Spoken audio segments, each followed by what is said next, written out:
তখন আমরা হাই স্কুলে উঠেছি। সব বন্ধুরা দল বেঁধে বসাকবাড়ির পুকুরের পাশ দিয়ে আসতাম। বসাকবাড়ির বাগানে প্রচুর আম ফলে থাকতো। তা একদিন আমরা বন্ধুরা মিলে বাগানে ঢুকে পড়লাম আম চুরি করতে। তখন কতই বা বয়স হবে, 9 কি 10। আম গাছের থেকে আম পেড়ে শুধু কয়েকটা ব্যাগে ভরেছি।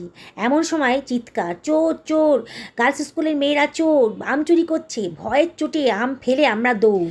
পরের দিন স্কুলে গিয়েই কিন্তু বিরাট বিপদে পড়ে গেলাম। আমাদের স্কুলের হেডমিস্ট্রেস প্রতিটা সেকশানে এসে প্রত্যেককে জিজ্ঞেস করতে লাগলেন যে তারা বসাক বাড়িতে আম চুরি করতে গেছিলো কিনা। বাড়ির মালিক কিন্তু কমপ্লেন করেছে গার্লস স্কুলের মেয়েদের ড্রেস দেখে তারা চিনতে পেরেছে, কিন্তু মুখটা দেখতে পায়নি। হেডমিস্ট্রেস খুব কড়া গলায় বললেন, তোমরা যদি কেউ স্বীকার না করো তাহলে আমি গোটা স্কুলকেই শাস্তি দেব। বলো, স্বীকার করো তোমরা কারা কারা আম চুরি করতে গেছিলো। বাধ্য হয়ে আমরা স্বীকার করে নিলাম যে আমরাই আম চুরি করতে গেছিলাম। অতটুকু বয়সে কিন্তু বুঝতে পেরেছিলাম আমাদের কয়েকজনের জন্য গোটা স্কুল শাস্তি পাক সেটা ঠিক হবে না।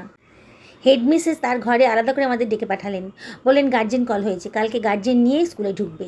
আমরা হাতে পায়ে ধরে কাঁদতে লাগলাম গার্জেন কলটা বন্ধ করার জন্যে। হেডমিস্ট্রেস আমাদের কথায় একটু শান্ত হয়ে বললেন, ঠিক আছে, তাহলে কিন্তু 100 বার উঠবোস করতে হবে আর লিখতে হবে আর কোনোদিন আম চুরি করবো না। আমরা সেটাই করলাম। তোমরা হলে কি করতে অবশ্যই জানিও।